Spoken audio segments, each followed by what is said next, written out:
Então, a articulação do tipo, articulação da pelve é uma articulação do tipo plana.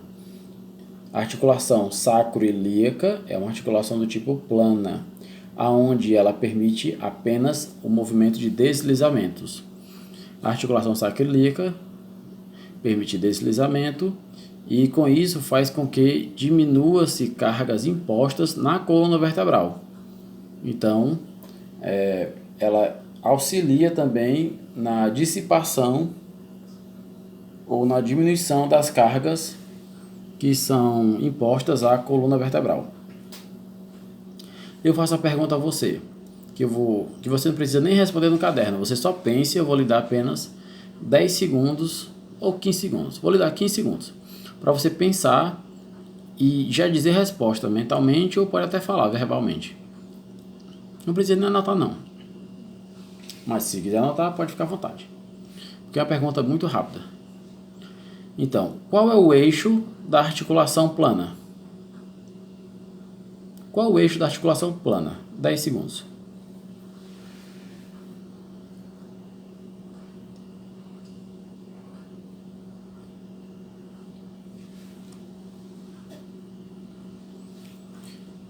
Eu acredito que você já deve ter respondido que o eixo da articulação plana é nenhum. Não existe eixo na articulação plana. Por quê? Porque a articulação plana é uma articulação que faz deslizamento. E o movimento de deslizamento é um movimento anaxial, ou seja, sem eixo. Então a resposta, qual seria a resposta? Então, quantos eixos a articulação plana tem? Nenhum. Então o eixo é anaxial, não existe eixo.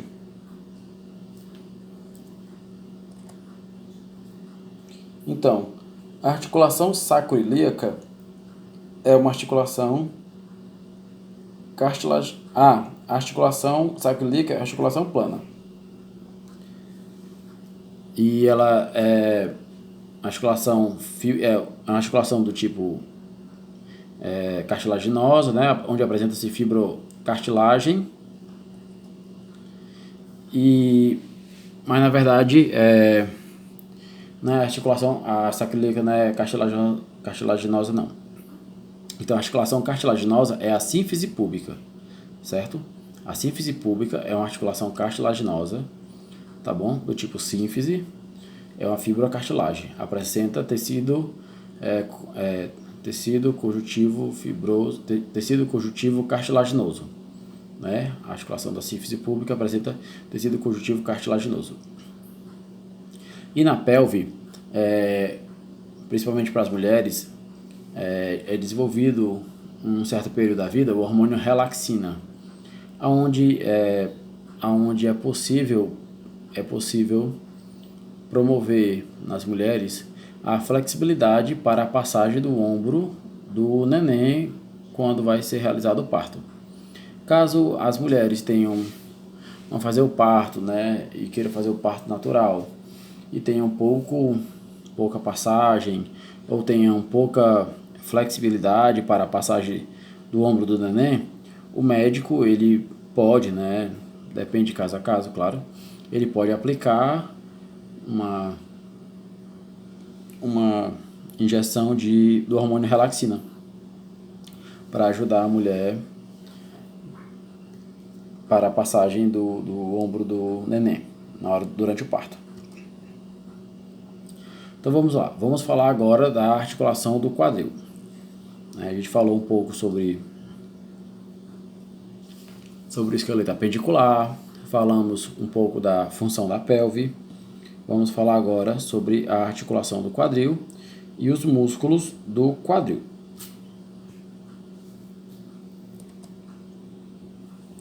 Então existem alguns músculos.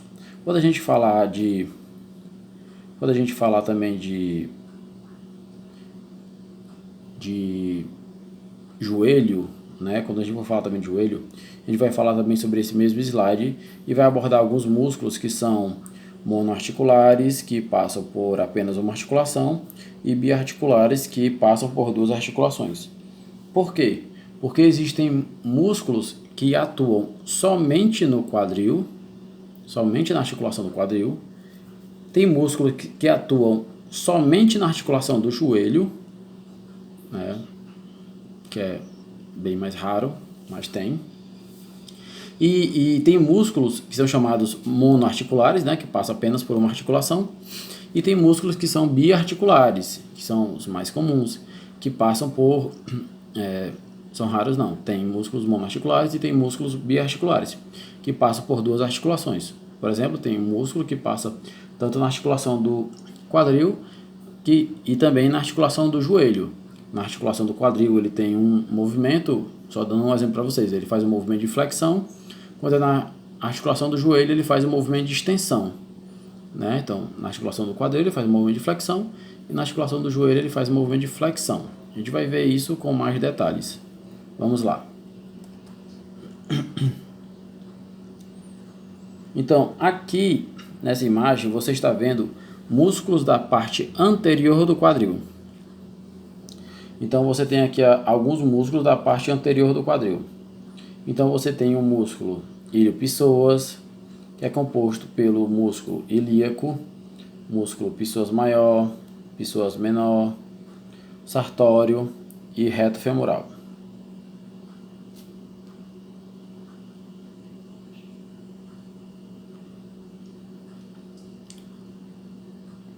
Então vamos lá. O psoas ilíaco, ele tem duas inserções, né? Ele tem a origem lá no ilho, né? No osso ilho do quadril, e tem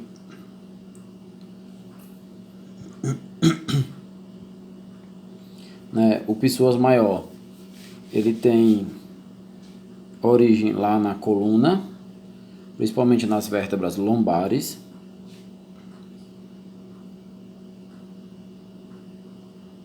Corpos e discos intervertebrais das últimas torácicas e algumas vértebras lombares, e todas as vértebras lombares, né?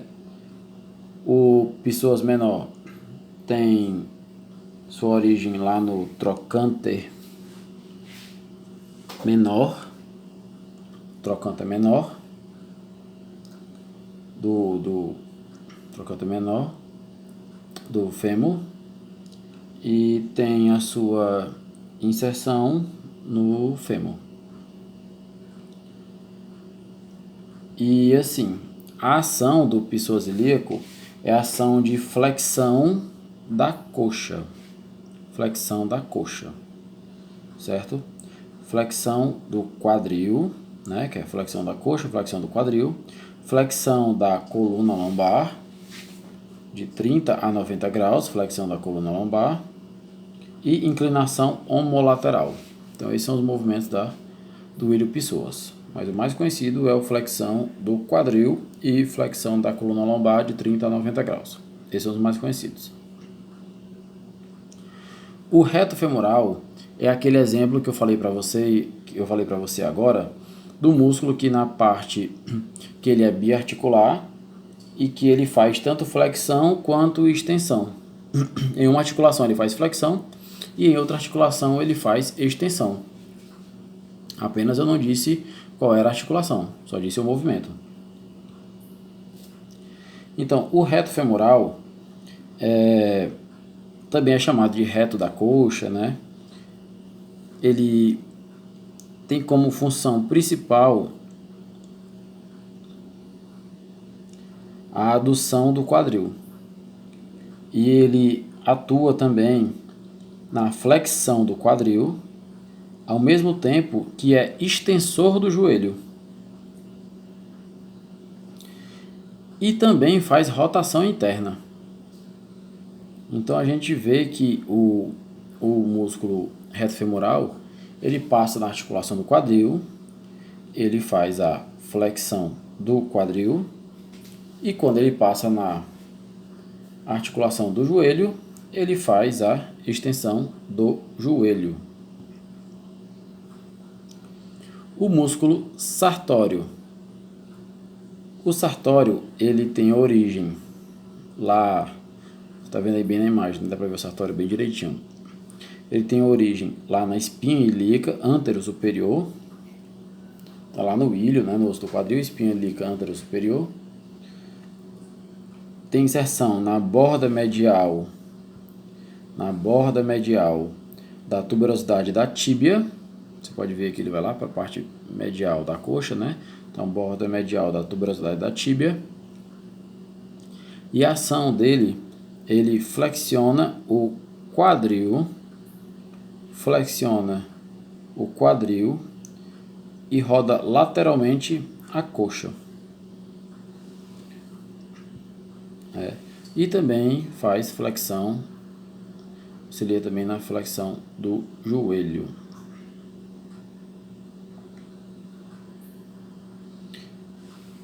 O próximo músculo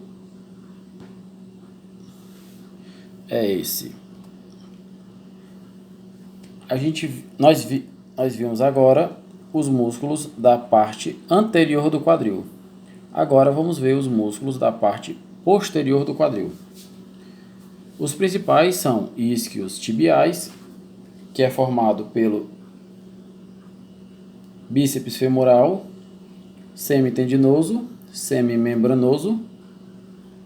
Nós chamamos comumente de bíceps femoral e semi-semi, né? Semi-semi, semitendinoso, semimembranoso, e o glúteo máximo. Então, os isquios tibiais, antigamente,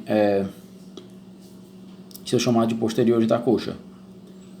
O bíceps femoral, ele tem uma cabeça longa, por isso que é o nome bíceps, né?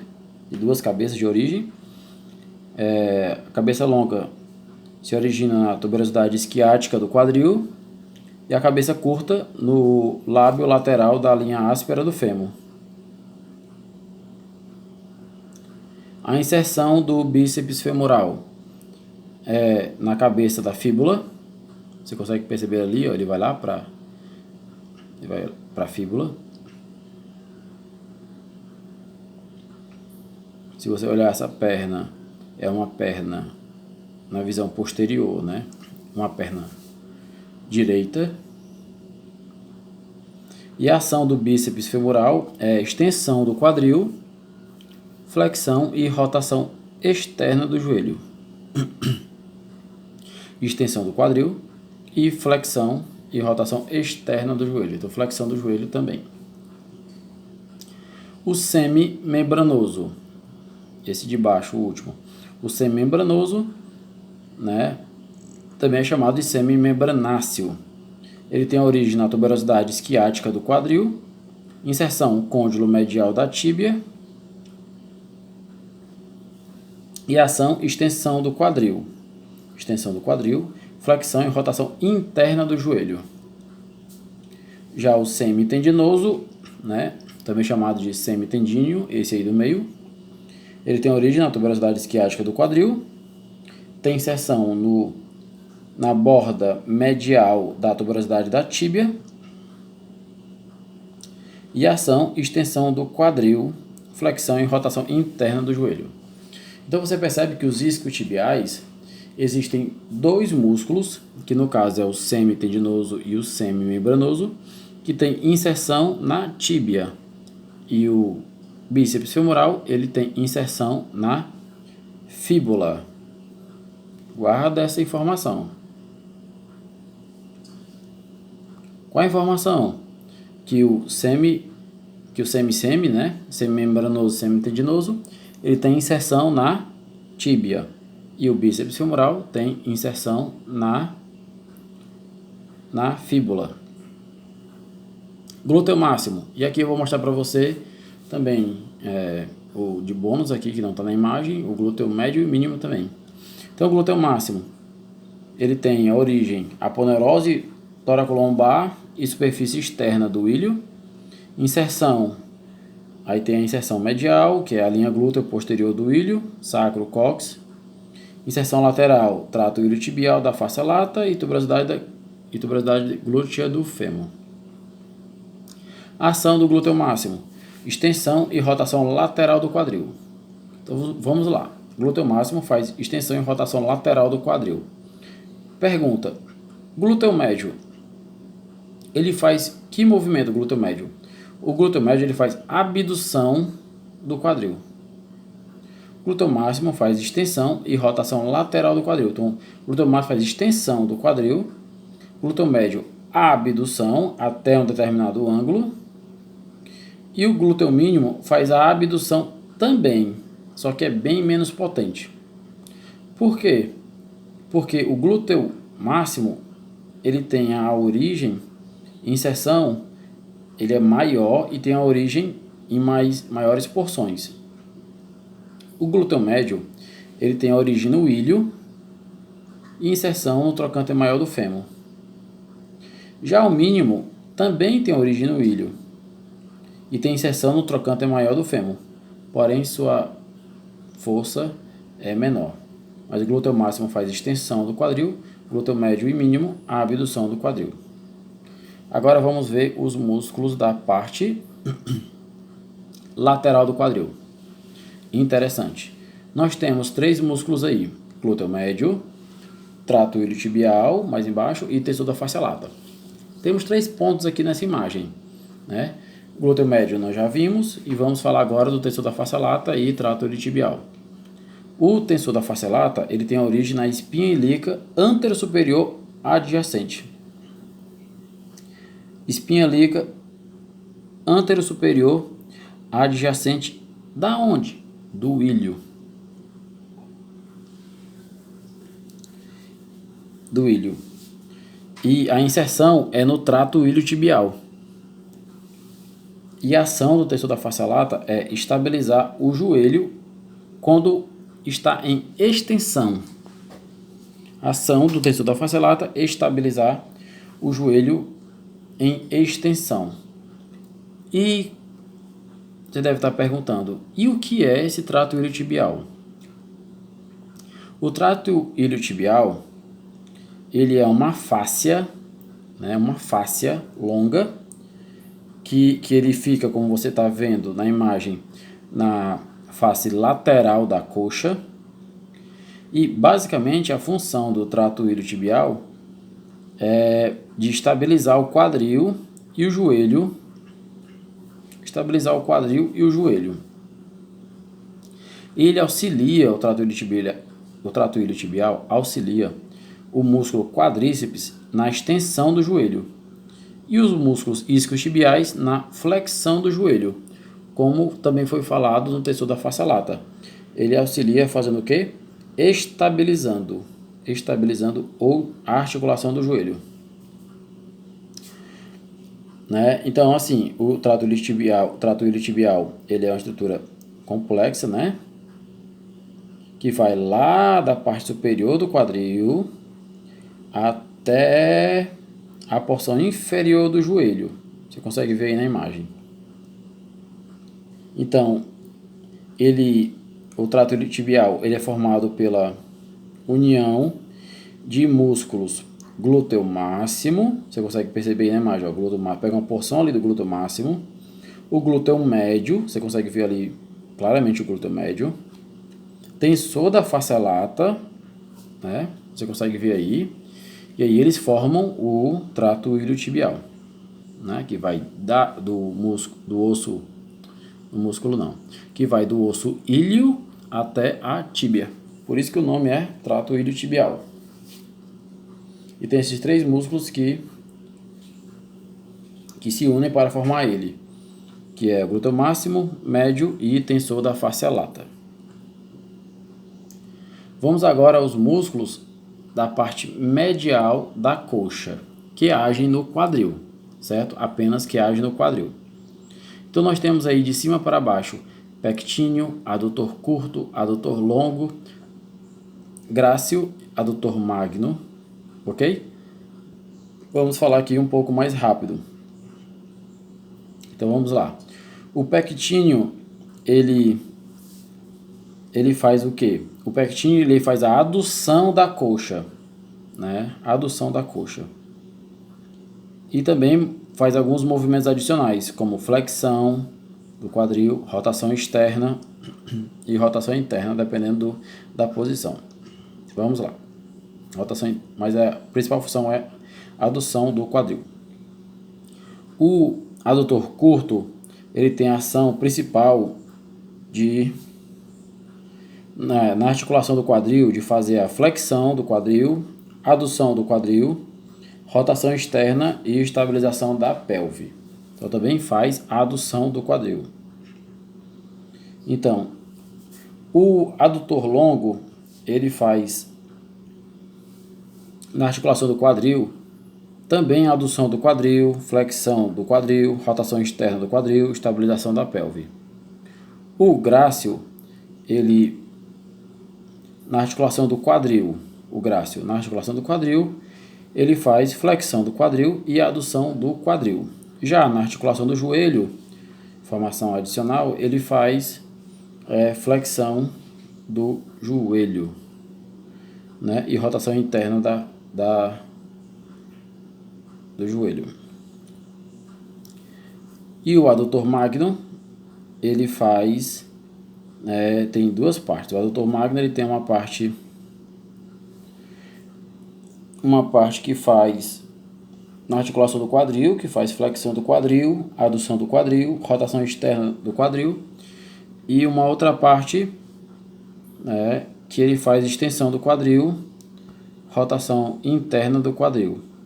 A gente chama essa do adutor magno de uma parte adutora e uma parte isquiotibial, né, que vai desde o isquio até a tíbia. E o músculo por inteiro, mas a função dele principal é a estabilização da pelve. Então, você deve ter percebido algo, se você acompanhou até aqui, essas explicações. O que é que você percebeu? Você percebeu que os músculos que atravessam uma articulação pela parte anterior da coxa fazem flexão, fazem movimento de flexão. Os músculos que atravessam a articulação pela parte posterior fazem extensão. Os músculos que atravessam a articulação pela parte lateral fazem a abdução. E os músculos que atravessam a articulação pela parte medial fazem a adução. Então, antes de falar dos nervos, vou só repetir para vocês. Vamos lá. Os músculos da parte anterior da coxa, que fazem flexão, é o psoas ilíaco ou o ilho psoas, o reto femoral e o sartório. Então, o ilho psoas, né, ou psoas ilíaco, tanto faz chamar o mesmo nome, o reto femoral e o sartório fazem flexão. Os músculos que estão na região posterior, que fazem extensão, são os músculos isquios tibiais, e é formado pelo bíceps femoral e o semissemi, né, que é o bíceps femoral, semimembranoso e o semitendinoso. Então, o músculo da região posterior que fazem extensão é o isquiotibial e o glúteo máximo, tá bom? Músculos que estão na região lateral da coxa é o glúteo médio, tensor da face lata,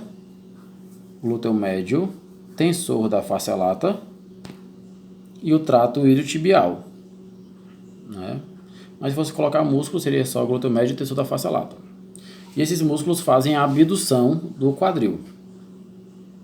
Os músculos que passam pela região medial do quadril são os músculos pectíneo, adutor curto, adutor longo, grácil e adutor magno.